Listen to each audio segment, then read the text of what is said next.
Hey everybody, hope you're having a good weekend. Today we are working on a 2005 Hyundai Accent and we're rebuilding the front end.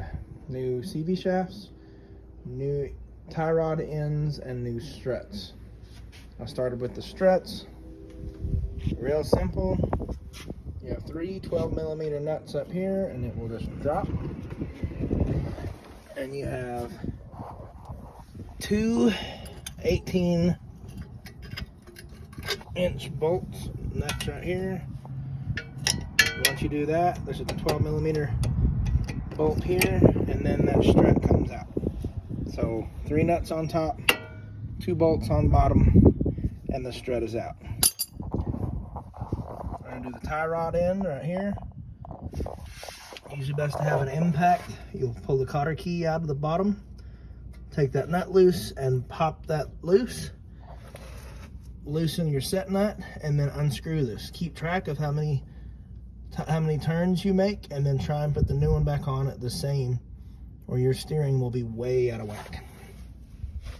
And then the CV shaft, the boots are torn and it has separated from the cage. Alright, sorry guys, I got a little bit ahead of you, but it's hot and I gotta get this car done. So, here's what you'll need.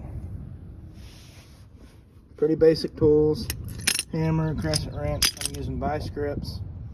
First, obviously, put it on jack stands, which I have. 2 under the front.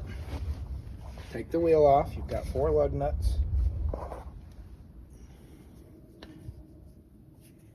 Which are 22mm. Then you've got your 2 bolts right here, which are 17s. Make sure you disconnect your brake line so you don't rip it open. Once you do that, once I'm doing CV shafts, the one holding your hub nut on is a 32mm. Knock it loose. Knock your CV shaft through your spindle and then pull it out of the transmission, which this one had separated too. You can still see what's left of the boot and the cage in there. I've got to use my slide hammer and get a hold of and pull it out. Then I'll slide the new CV shaft in, pull the old strut out.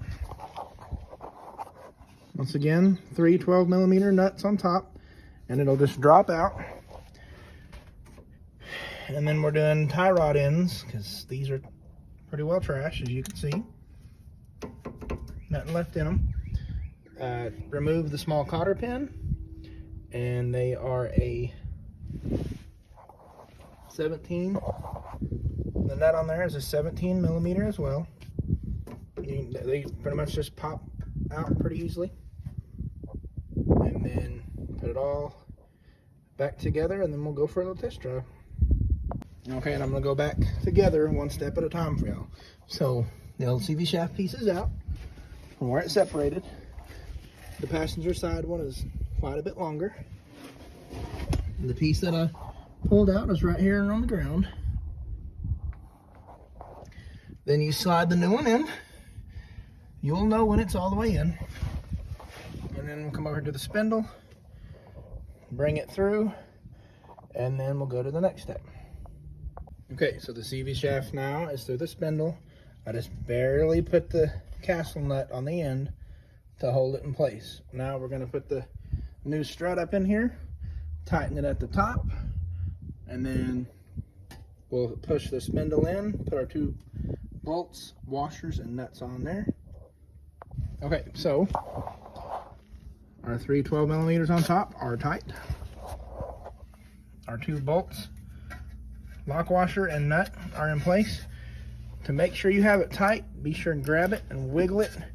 If you feel any play, you can't really see, but I can feel it, that those need tightened a little bit more. Then we'll come down here, we'll tighten the castle nut, we'll put in our cotter key, then we'll take this tie rod end off, put the new one on, put the castle nut on, the cotter key, put the tire on.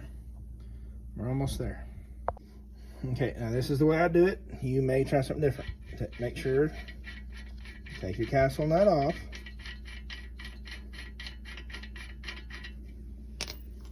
Put your big spacer washer in behind it. Do not forget it.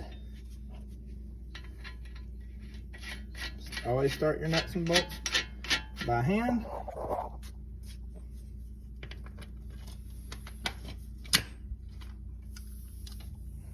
And then let's hit it with Smoogadooga. I was unable to record putting the tie rod end on, but it's pretty simple. You just loosen, unscrew the end, screw the new one on, put it in, tighten your nut, and put your cotter key in. Just to break up the monotony of fixing machines all the time, if you're not from Texas, enjoy a Texas sunset.